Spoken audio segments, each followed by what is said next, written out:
اعوذ باللہ من الشیطان الرجیم بسم اللہ الرحمن الرحیم۔ معزز دوستو السلام علیکم۔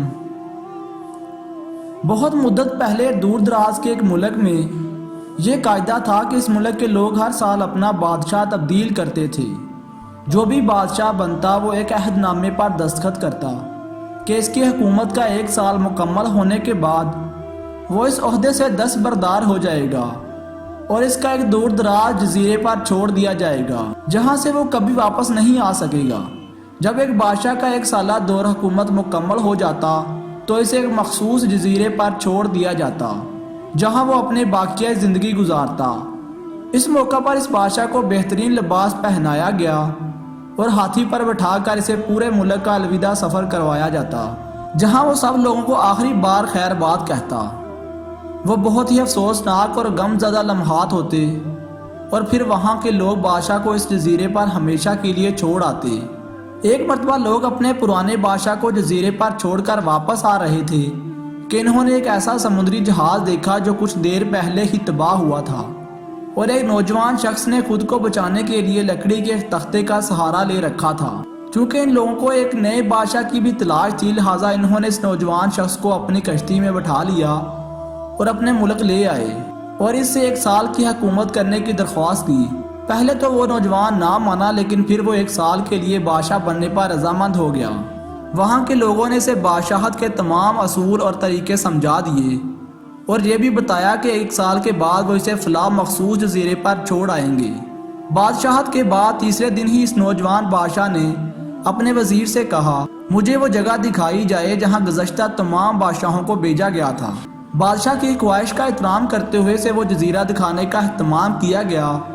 وہ جزیرہ مکمل طور پر جنگل تھا اور جنگلی جانوروں سے بھرا ہوا تھا۔ ان جانوروں کی آوازیں جزیرے کے باہر تک سنائی دے رہی تھی۔ بادشاہ جائزہ لینے کے لیے تھوڑا سا جنگل کے اندر گیا اور وہاں اس کے پچھلے تمام بادشاہوں کے ڈھانچے پڑے نظر آئے۔ وہ سمجھ گیا کہ بہت جلد اس کا بھی یہی حال ہوگا اور جنگلی جانور اس کو چیر پھاڑ کر کھا جائیں گے۔ ملک واپس پہنچ کر بادشاہ نے مضبوط توانا جسم کے 100 مزدور اکٹھے کیے۔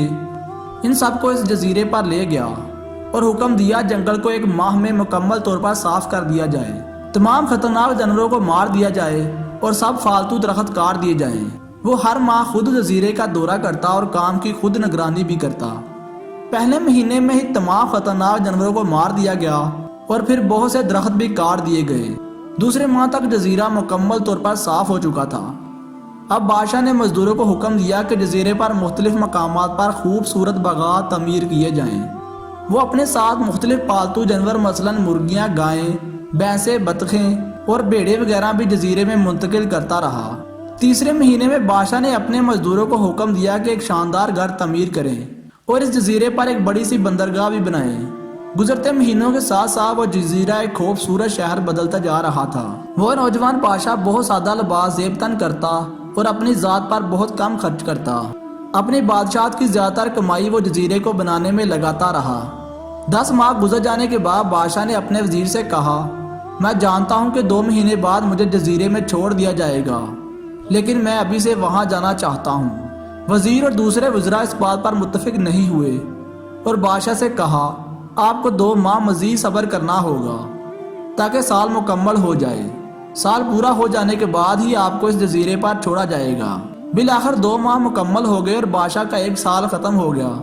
حسب روایت وہاں کے لوگوں نے اپنے بادشاہ کو شاندار لباس پہنایا اور ہاتھی پر بٹھایا تاکہ وہ اپنی رعیہ کو خیر آباد کہہ سکے۔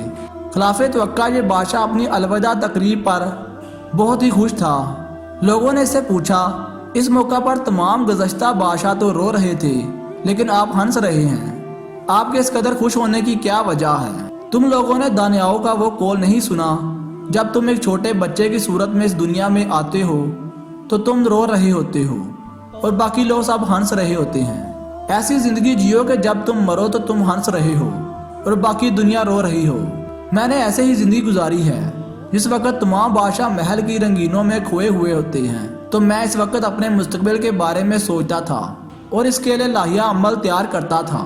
میں نے اب اس جزیرے کو ایک ایسی خوبصورت قیام گاہ میں تبدیل کر دیا ہے جہاں اب میں اپنی باقی زندگی نہایت چین اور آرام و سکون سے گزار سکوں گا۔ تو دوستو یہ تھی ایک چلاک بادشاہ کی کہانی۔ اگر آپ ایسے ہی مزید کہانیاں سننا اور جاننا چاہتے ہیں تو اس چینل کے ساتھ جڑے رہنے کے لیے اس چینل کو سبسکرائب کر لیں اور ساتھ موجود بیل آئیکن کو بھی دبا دیں۔ اپنا بہت سارا خیال رکھیے گا۔ اگلی ویڈیوز تک کے لیے اللہ حافظ۔